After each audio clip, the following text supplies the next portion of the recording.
Hi, everybody. So today I want to talk about the thing that's coming due, which is the Unit 4 progress check. So that will be due on Sunday, May 1st. And I want to talk a little bit about some of the options that you have available and give some advice that I will create documents for that will also be linked in the announcements.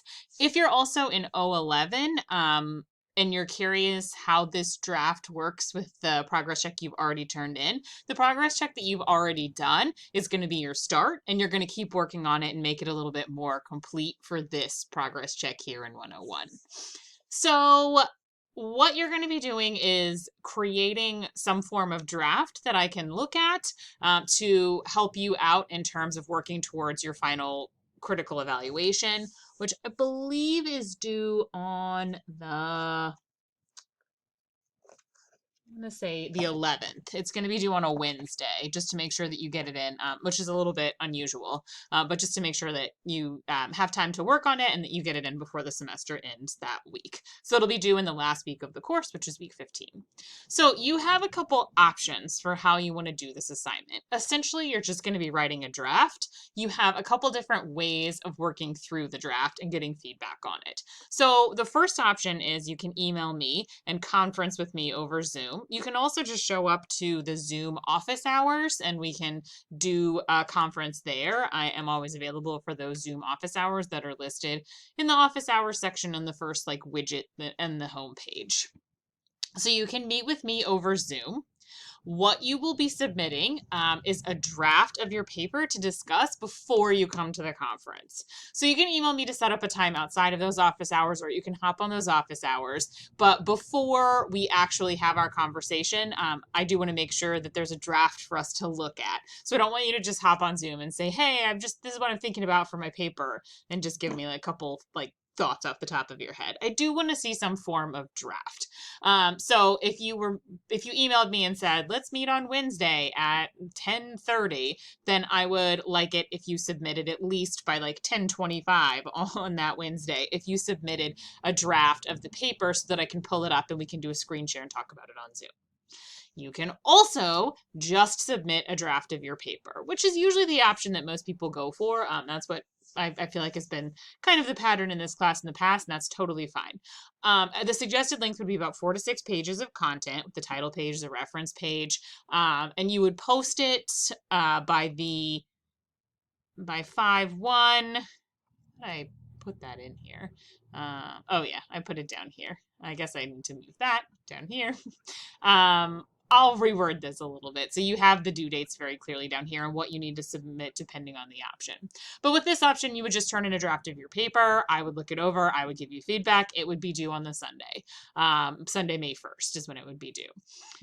Option 3 would also be due on Sunday, May 1st, and that would be to meet with a tutor in the Writing Center sometime this week. I don't care when you do it. You would set it up on your own.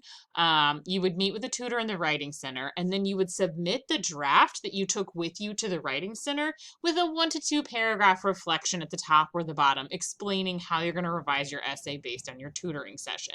This is a really great option if you are feeling like you want some outside one-on-one help as well, in addition to whatever feedback I might give you.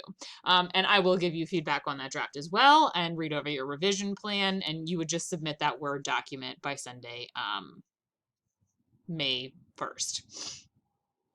So if you chose option 1, you would just submit the first draft of your Unit 4 critical evaluation before your scheduled conference time, to whatever day that you choose to meet me after you email and schedule that. Option 2, you would submit the first draft of your critical evaluation by Sunday the 1st. And option 3, you would submit a draft of your paper, the same one that you sent to the Writing Center, as well as a 1 to 2 paragraph reflection explaining your plans for revision. So all of these are kind of up to you. It depends on what level of feedback you think you need. If you feel like you need to have a conversation with me, then choose the option with the conference. If you prefer to do things more written, less on Zoom, but you do want a little extra support, consider doing the Writing Center option. If you feel like, you know what, I've been doing pretty well, I think I got this, I just want to make sure I'm on the right track, I'm going to work hard on my draft, turn it in on the 1st, and just see what you have to say, then go with option number 2. Please note that I said up here that if you are planning to meet with me, or you're planning to send your paper to the writing center, but it just doesn't happen because life and the week happens, you can still submit option 2 regardless by the 1st. So even if you were like in your mind, you're like, I'm going to do option 1, but then it just doesn't happen, you can still submit option 2 and get points for it. Okay, so the thing that I think is going to be what you might want some instruction on is how to create this draft. So that's a little bit about what I was mentioning before in the announcement from last week to start thinking about these things. You didn't have anything due, but I wanted you to pay attention to the feedback notes on the second part of your planner. Think about your thesis statements, and I'll show you why in a minute. Really, I hope that you've done a good job, a careful job of creating strong thesis statements, because thesis statements are the jumping point that you can use to construct the rest of your paper in a critical evaluation. I mentioned some thesis statement resources, and I also said if you would like some guidance on creating your paragraphs, look over the CSET resources, because this is one of the first times where you're going to have to pull a lot of your critical thinking skills together. And by that, I mean you have a planner that has lots of ideas and content, and you've done a great job and an incredible amount of work coming up with things that you can say in response to these articles, these critical evaluations following the planner, but you don't have a specific outline plan of how to turn that into a paper. That's something you're going to work on your own. So I have some suggestions. My suggestion is that you create an outline. I'm going to include in the announcement for this week, the week 13 announcement, where I'm going to post this video. I'll include an article about creating outlines. And I'm also going to show you a sample outline that I made right here. So this is a sample outline that that's my planner, my planner open. Oh, that's still my planner. I might have closed my outline. All right. Is that part 2, and part 1? Okay, cool. Let me just open it up. Yeah, I think I closed it. There we go. So this is my sample outline that I created. And what I basically have here is an outline that I can use to create my paper. I'm not asking y'all for this. Don't turn this in. I don't want to see it. I don't care about it. It's not graded. This is something that I would do on my own that would never be seen, but that I want as a guide to help me create my own paragraphs. So what I actually want is the paragraphs in the draft themselves, but what I'm going to use to do that is an outline. So you can see that I have this plan that I've made with an introduction, and the way that I have sort of structured this entire paper is around my strong, specific thesis statement. So in an introduction, you have a hook. Here's my idea for a hook. You're going to have background, and I'm going to include the summary of my article as the background. And that's what I recommend you do as well. If you look at the assignment descriptions, which I'm just going to pull up really quickly, and I thought I had up, but I have a lot of stuff up. As usual. If you look at the final, just never loads. If you look at this final assignments and submissions, this final, I just needed to scroll down. That was my bad. Description that you have here of the critical evaluation essay assignment, you'll see that there are different sections of the paper. You will have an introduction, a body, and a conclusion. And there are details in here explaining exactly what should be contained in these different sections of the paper.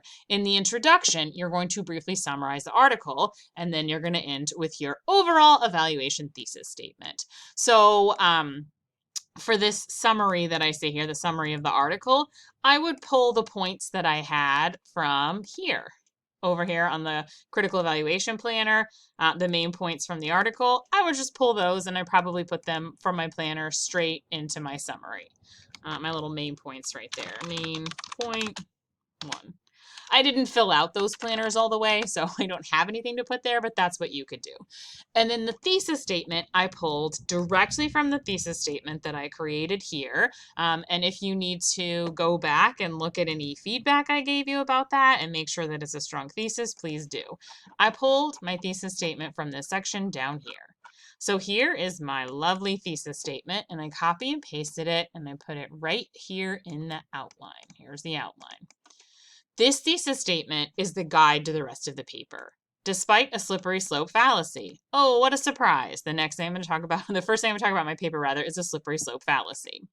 Blum's article was effective because of her authority, her tone, and the excellent evidence she provided. I put authority and tone together. I put evidence down here. And in here, I talk about the counter argument, because you are going to want to talk about counter argument somewhere in the paper and get that counter argument in there to discuss it, since you found that outside source. And one of the requirements of the paper is including the outside source. I believe we refer to it as reading 5, the one that you found is the counter argument to this. You're going to incorporate it into your paper somehow. So I've included it in this section right here under evidence. So basically what I've done is I've broken all of these things down into different sections of the paper. When I go to write my paper, this is going to be one of the subheadings of my paper. This is going to be another header, and this is going to be another header. And depending on how I want to break down this information, I am going to have a paragraph or 2 in each section. Right now, I'm planning on having 2 paragraphs in the section Blum's authority and tone, one about her authority and one about her tone. This is a pretty specific example. You can see what I've done is I've gone through and I've included the different things that I want, the points that I want to make. And then under them, I have a plan for the things that I'm going to include in those sections.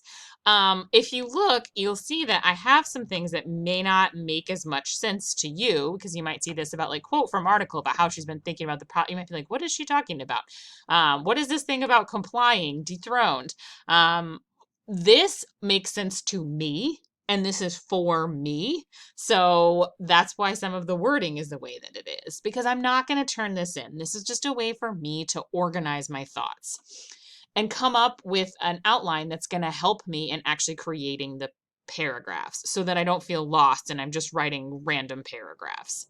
How is this going to help me write paragraphs? Well, I also have an example of how I would take a section of this and turn it into a CSAT paragraph. So in this heading section, Blum's authority and tone, I've already decided I'm going to have a paragraph on authority, and I'm going to give examples from her bio, and I'm going to give a quote from an article, from the article itself. So I'm going to copy and paste this. This is my paragraph. I know, all right, here's my paragraph. I know I want to write a paragraph about her authority. And I am going to take those ideas and copy and paste them. And from them, I'm going to create a CSAT article.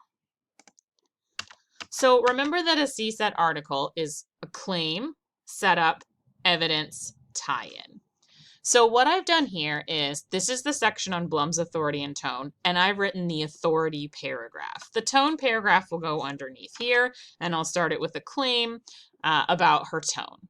What I have right here is the claim in yellow. This is all about how she positions herself as an authority. I have a setup. And then here for evidence, I would paraphrase the relevant parts of the bio that I found when I was doing the credibility section of the planner. So I would have open both parts of my planner to pull pieces as I needed them. Here, I then have my tie-in.